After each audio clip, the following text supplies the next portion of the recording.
এই মুহূর্তে টেলিফোনে আমাদের প্রতিনিধি আবির দত্ত আমাদের সঙ্গে রয়েছেন। আবির, আমরা এর আগে দেখেছি যে দুর্নীতি নিয়ে বারবার কড়া বার্তা দেওয়া হয়েছে রাজ্য সরকারের তরফে, এবং সাব অ্যাসিস্ট্যান্ট ইঞ্জিনিয়ার যাকে জামুরিয়ার বিডিও অফিস থেকে গ্রেপ্তার করা হয়েছে, রাজ্য পুলিশের দুর্নীতি দমন শাখা যাকে গ্রেপ্তার করেছে, তিনি 2 লক্ষ টাকা নিচ্ছিলেন ঘুষ। কি জন্য এই টাকা নিচ্ছিলেন এবং ঠিক কি জানতে পারছো এখনো পর্যন্ত পুলিশ সূত্রে?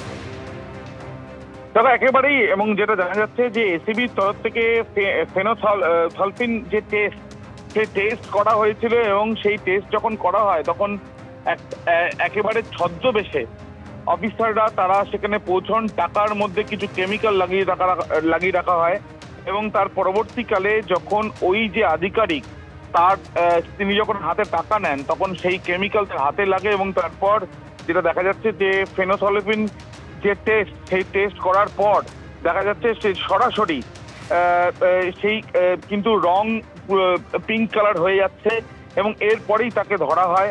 এবং এই যে যেটা ধরা হয় সেখানে সরাসরি আমরা দেখছি যে sub assistant engineer Bimal Saha, তাকে গ্রেপ্তার করা হয়েছে।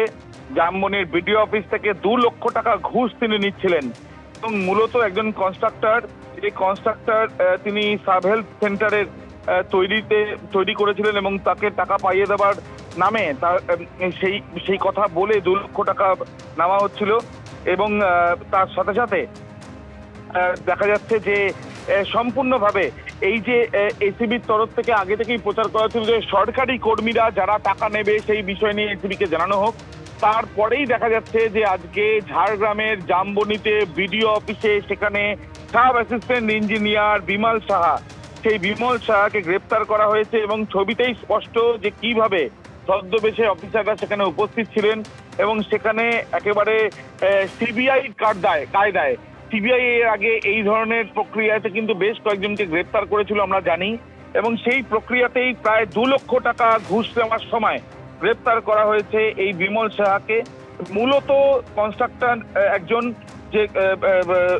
যেটা জানা যাচ্ছে যে সাব হেলথ সেন্টার সেটা তৈরি করেছিল, এবং তার যে টাকা পাওয়ার কথা ছিল সেই ক্ষেত্রে তাকে পাইয়ে দেওয়ার নামে 2 লক্ষ টাকা ঘুষ নেওয়া, এবং সেই ক্ষেত্রেই কিন্তু একটি ছদ্মবেশে সেখানে অফিসাররা উপস্থিত থেকে যখন টাকা নিচ্ছেন তখন একেবারে রেড হ্যান্ডেড তাকে ধরা হয়, এবং তার পরবর্তীকালে তার হাত যখন জলে দেওয়া হয় তখন দেখা যায় যে পিঙ্ক কালার হয়ে যাচ্ছে, এবং এরপরেই তাকে ধরা হয় এবং তাকে গ্রেপ্তার করা হয়েছে। আগামীকাল তাকে আদালতে পেশ করা হবে বলে জানা যাচ্ছে।